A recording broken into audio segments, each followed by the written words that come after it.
You've been defending yourself your entire life, and every single time you made it worse. Think about that. Every explanation you offered, every clarification, every "let me just say one thing," you thought you were setting the record straight. You were handing them the controls. And here's what no one tells you. The moment you open your mouth to justify your own existence, you have already accepted their premise. You've already agreed that they have the authority to question you. You've already stepped into their courtroom.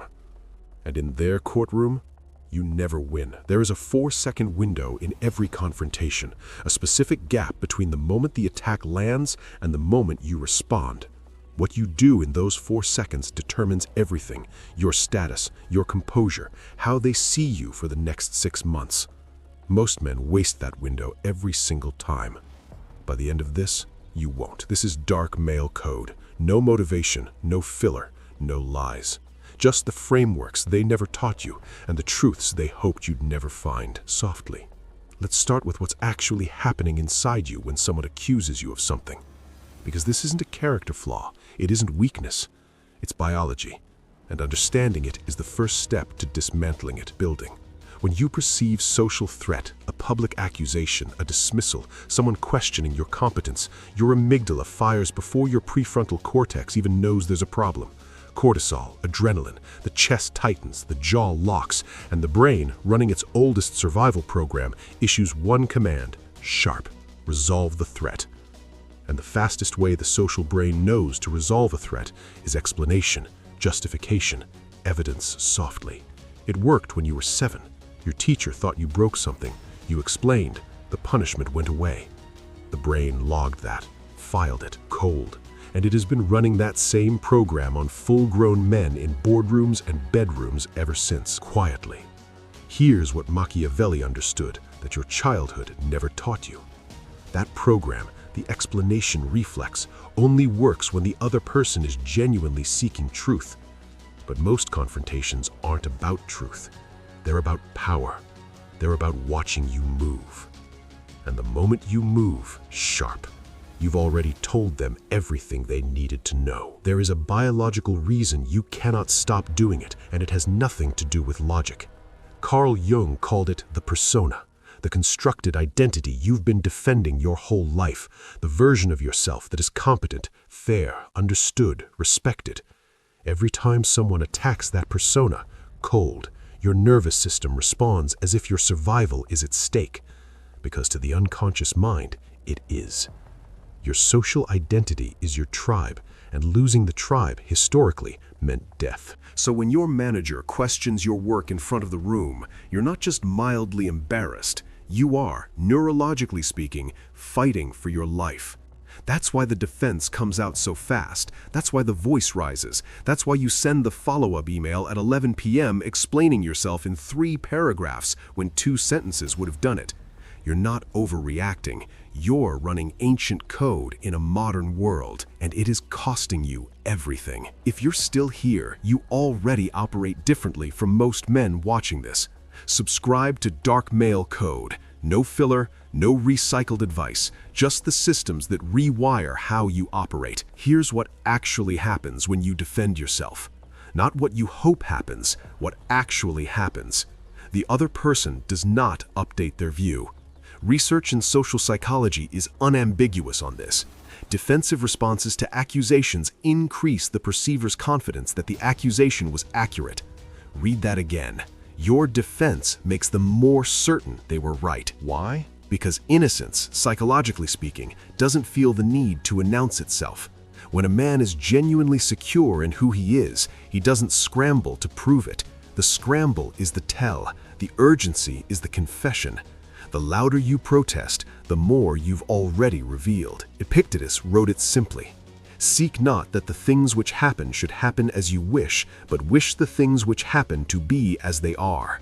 What he meant for the modern man is this: you cannot control what they think. You can only control whether their thinking has any power over you. And the moment you start explaining, you have handed them that power willingly. The most dangerous thing a man can do in a confrontation is become a surface with nothing to grip. Think about what that actually looks like. Someone levels a verbal attack at you, in a meeting, at a dinner, in a relationship. The old response, explain, justify, prove. The evolved response, nothing. Not nothing as in frozen, nothing as in chosen. Eye contact, stillness, zero expression change. You let the silence exist. You do not rescue them from it. And here's what that silence does to them neurologically. The human brain during conflict is running a predictive model. It expects resistance. It has prepared for your defense. It has loaded the counterargument. When you give it nothing, intensely, the model crashes.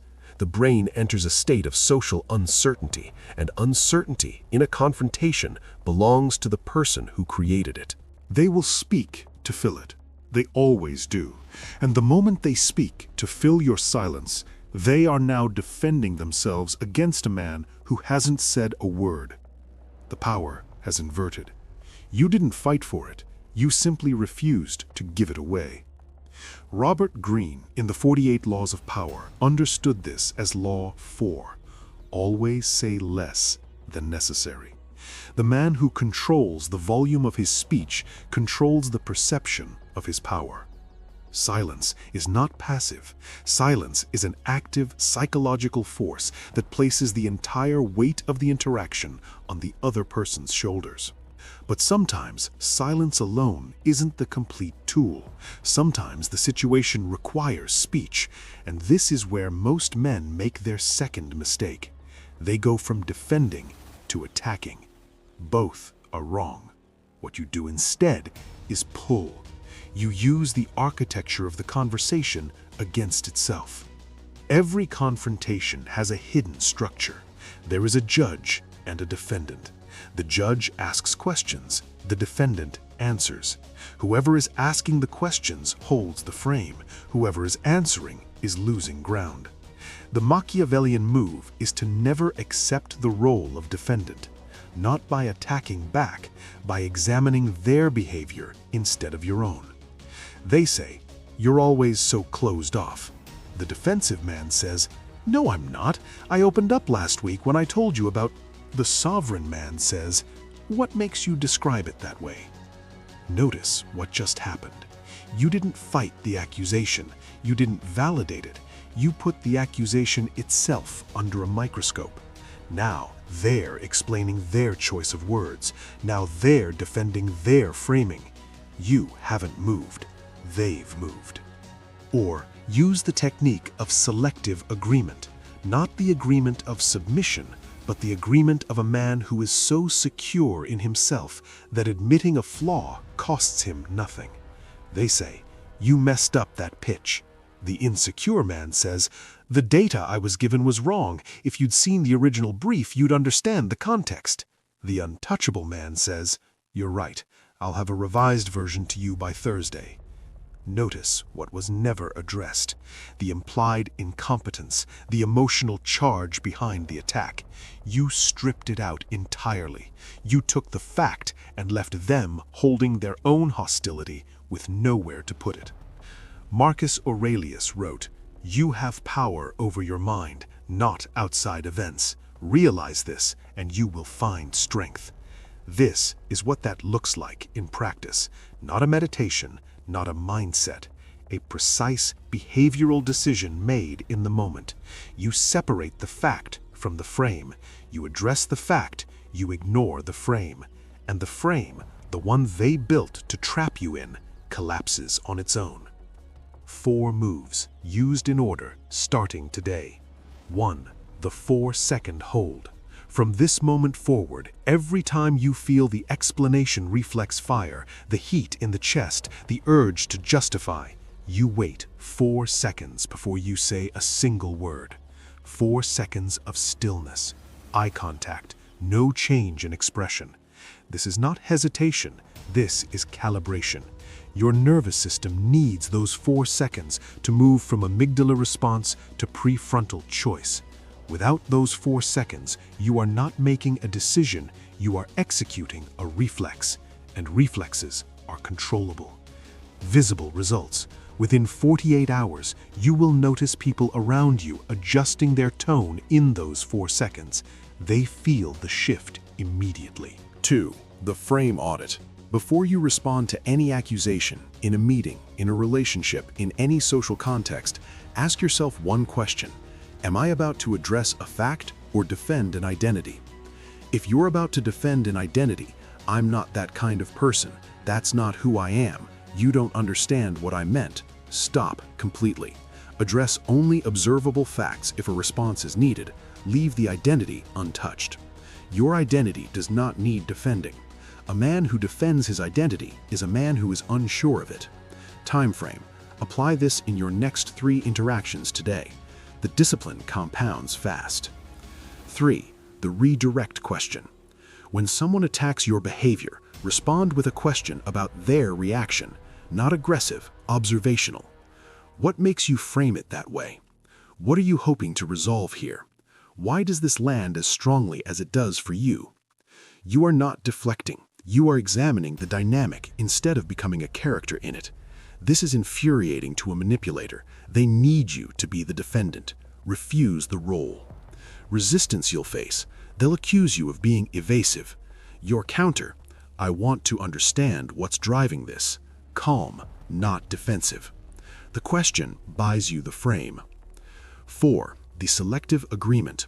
Find the true element in any attack and agree with it specifically, without apology, without shame. Not, you're right, I'm sorry, I should have known better.